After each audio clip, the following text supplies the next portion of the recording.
അതായത് പ്രധാനമന്ത്രി നരേന്ദ്രമോദി തുറന്ന വാഹനത്തിൽ ഇതാ കടന്നു വരുന്നു. അദ്ദേഹം പാലക്കാടൻ കോട്ട മൈതാനിക്ക് മുന്നിൽ നിന്ന് കേരളത്തിന്റെ കോട്ട പിടിക്കുമെന്ന പ്രഖ്യാപനവുമായി പ്രധാനമന്ത്രി നരേന്ദ്രമോദി ഇതാ തുറന്ന വാഹനത്തിൽ പാലക്കാട് കോട്ട മൈതാനത്തിന് മുന്നിലൂടെ പാലക്കാട് നഗരത്തിലൂടെ അദ്ദേഹത്തിന്റെ പാലക്കാടൻ റോഡ് ഷോ ആരംഭിച്ചിരിക്കുന്നു. അല്പസമയത്തിനകം തന്നെ നമുക്ക് പ്രധാനമന്ത്രിയുടെ ദൃശ്യങ്ങൾ നമ്മുടെ ക്യാമറയ്ക്ക് മുന്നിലേക്ക് വരും. അദ്ദേഹത്തിന്റെ റോഡ് ഷോ ആരംഭിച്ചിരിക്കുന്നു. 5 വിളക്ക് ജംഗ്ഷൻ എന്നത് പാലക്കാടിന്റെ ചരിത്രത്തിന്റെ ഭാഗമാണ്. ഏതാണ്ട് 140 വർഷം പഴക്കമുള്ള ഒരു സ്മാരകത്തിന് മുന്നിൽ നിന്നാണ് പ്രധാനമന്ത്രി റോഡ് ഷോ ആരംഭിച്ചിരിക്കുന്നത്. നമുക്ക് ചിത്രങ്ങളിൽ കാണാം പ്രധാനമന്ത്രി നരേന്ദ്രമോദി പാലക്കാട് കോട്ട മൈതാനിക്ക് മുന്നിൽ നിന്ന് തന്റെ റോഡ് ഷോ ആരംഭിച്ചിരിക്കുന്നു. BJP സംസ്ഥാന അധ്യക്ഷൻ കെ സുരേന്ദ്രനും പൊന്നാനിയിലെ BJP സ്ഥാനാർത്ഥി നിവേദിത സുബ്രഹ്മണ്യനും ഒപ്പം ഇതാ പാലക്കാട് സ്ഥാനാർത്ഥി C കൃഷ്ണകുമാറിനൊപ്പം പ്രധാനമന്ത്രി നരേന്ദ്രമോദി ഇതാ പാലക്കാട് കോട്ട മൈതാനിക്ക് മുന്നിൽ നിന്ന്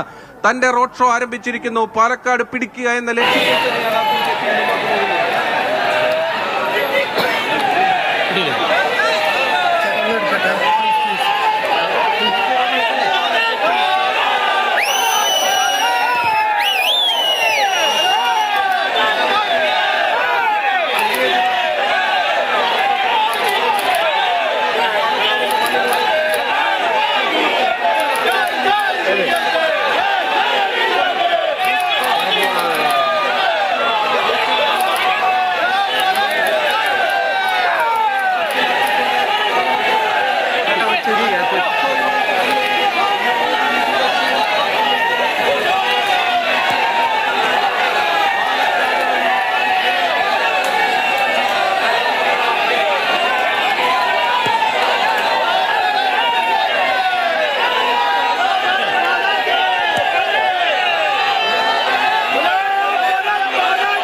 റോഡ് ഷോയുമായി കടന്നു പോകുന്നത്.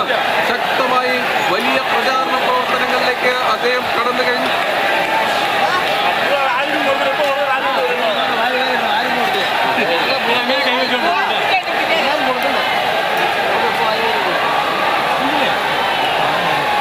BJP കേന്ദ്രങ്ങളെ ആവേശം കൊള്ളിച്ചുകൊണ്ട് പ്രധാനമന്ത്രി നരേന്ദ്രമോദിയുടെ റോഡ് ഷോ പാലക്കാട് നഗരിയിൽ.